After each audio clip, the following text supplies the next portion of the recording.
आता आपल्याला जिलेबी आवडते, जिलेबी गोड आहे, ती आवडते खायला, तर तिचाही आपल्या आरोग्यासाठी उपयोग होतो. तर जिलेबीचं नाव ऐकताच आपल्याला तोंडाला पाणी सुटतं. पण ही गोड देशी गोड काही आजारांपासून देखील आपल्याला बरी करते. तर जिलेबी फक्त गोड नाही, तर शरीराच्या काही आजारांपासून आराम मिळवण्यासाठी एक उपाय देखील बनू शकतं. तर विशेषतः जर ती देशी तुपात तळून योग्य प्रमाणात खाल्ली तर, किंवा कोणत्या आजारामध्ये तिचे सेवन फायदेशीर ठरू शकते ते आपण जाणून घेऊया.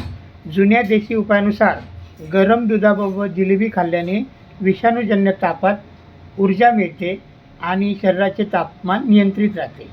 जिलेबीमध्ये ग्लुकोज आणि साखरेचे प्रमाण जास्त असते, जे शरीराला त्वरित ऊर्जा देते. थकवा आणि अशक्तपणामध्ये फायदेशीर ठरते. गरम दुधाबरोबर जिलेबी खाल्ल्याने मासिक पाळीच्या वेळी होणारा त्रास कमी होतो.